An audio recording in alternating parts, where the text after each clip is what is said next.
서울시장 바뀌자마자 압구정 현대호가 3억 넘게 뛰었다. 지금 재건축은 매수 대기자들이 넘쳐나는걸요. 집주인들이 부르는 게 값입니다.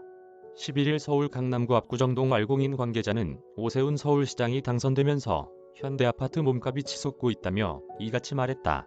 이 지역 공인중개업소들에 따르면 이달 초까지만 해도 30억 원 중후반대를 오르내리던 현대일 2차 아파트 전용 면적 131제곱미터 매도 호가가 2억에서 3억 원 정도 올라 40억 원대를 넘었다. 압구정, 여의도 등 재건축 매물 품귀. 압구정동 일대 중개업소들에 따르면 현대아파트와 한양 소유주들은 호가를 높이거나 매물을 거두고 있다.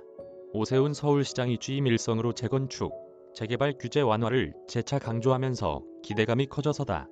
현대 7차가 속한 압구정 3구역은 지난달 조합 설립 종회를 열고 강남구청에 조합 설립 인가를 신청한 상태다. 압구정 4구역과 5구역은 지난 2월 조합 설립 인가를 받았다.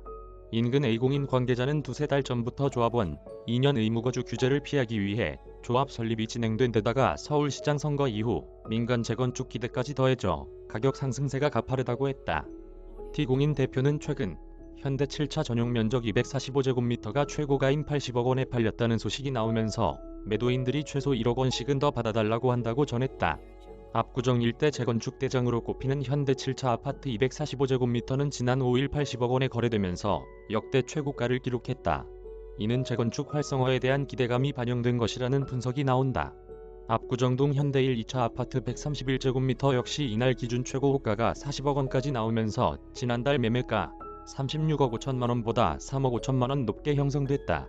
인근 비공인 관계자는 이미 두세 달 전부터 조합 설립 인가가 이뤄지는 등 재건축 기대감이 커지면서 가격이 상승세를 보이고 있었다면서 오 시장이 당선되며 앞으로 더 높은 가격에 거래될 가능성이 크다고 말했다. 여의도 주요 재건축 단지들의 급매물들도 자취를 감췄다. 반면 매수 문의는 쏟아졌다. 여의도 인근 공인중개업소의 한 대표는 반나절 중개업소에 앉아있으면 문의 전화가 10여 통은 걸려온다고 분위기를 전했다. 이 중개업소 대표는 사정이 있어 내놓은 경우를 제외하곤 여의도 일대 재건축 매물 자체가 거의 없을 것이라며 값이 계속 뛰는데 늦게 팔수록 이득 아니겠나라고 분석했다. 여의도에서 재건축을 추진 중인 단지는 시범, 공작, 광장, 대교, 목화, 미성, 삼보 등 16개다. 영등포구 여의도동 시범 아파트 전용 118제곱미터의 경우 호가가 최대 25억 원까지 상승했다. 호가는 직전 최고 거래가인 22억 원보다 3억 원가량 올랐다. 이 단지를 주로 중개하는 S공인 대표는 서울시장 선거 기간 동안 호가가 계속 오르더니 오 시장 당선 이후 더 뛰는 분위기라고 했다. 이 일대에선 박원순 전 시장 시절 만들어진 한강변 아파트 35층 제한 규제 철폐에 대한 기대감이 크다. 노원구에선 상계동과 월계동 재건축 단지의 매수세가 이어지고 있다. 양천구 목동 신시가지 11단지가 안전진단에서 최종 탈락했음에도 목동 일대 재건축 아파트의 집값 상승세는 꺾이지 않는 추세다.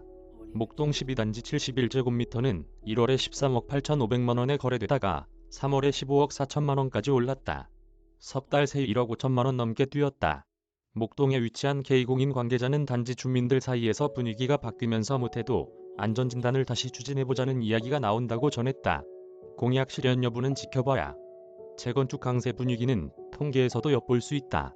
한국부동산원에 따르면 지난주 서울 아파트값은 전주보다 0.05% 오르며 진정세를 이어갔으나 재건축 호재가 있는 송파구와 노원구, 강남, 서초구, 양천구 등은 평균을 웃도는 상승률을 기록했다. 전문가들은 당분간 재건축 시장을 중심으로 매수세가 이어질 것으로 보고 있다. 이은영 건설정책연구원 책임연구원은 증수룰의 무격 사업이 지지부진했던 사업장들이 재건축 사업에 다시 뛰어들면서 서울 부동산 시장에 매수세가 붙을 가능성이 크다고 내다봤다. 다만 오 시장이 재건축 규제 완화 정책을 펼친다 하더라도 실제 실행 과정에서 진통이 상당할 것이라는 분석도 나온다. 정부와의 협의 과정에서의 어려움은 물론이거니와 재건축 관련 조례를 개정하는 과정에서도 서울시의회의 반대에 직면할 수 있다. 시의원의 다수는 여당 출신으로 구성돼서다. 홍남기 부총리 겸 기획재정부 장관 또한 보궐선거 직후 주택 공급은 지방자치단체 단독을 할 수 있는 것이 아니다라고 선을 그었다. 업계에선 서울시의 민간 재건축, 재개발 규제 완화 움직임을 견제하기 위한 의도로 풀이된다는 평가가 나왔다. 안전진단 등을 놓고 중앙정부와 서울시가 충돌할 가능성도 배제하기 어렵다. 지자체 소관인 1, 2차 안전진단이 통과돼도 조건부 재건축 판정을 받으면 중앙정부 산하의 공공기관에서 적정성 검토를 별도로 받아야 한다. 사실상 중앙정부가 안전진단 단계에서 재건축에 제동을 걸 여지가 있는 셈이다. 양천구 목동, 노원구 상계주공, 송파구 올림픽 선수촌 아파트 등 서울에서 재건축이 추진 중인 대다수 단지들이 이 안전진단 단계에 머물러 있다. 안예원 한경닷컴 기자 이메일 주소 한국경제무단전제 및 재배포 금지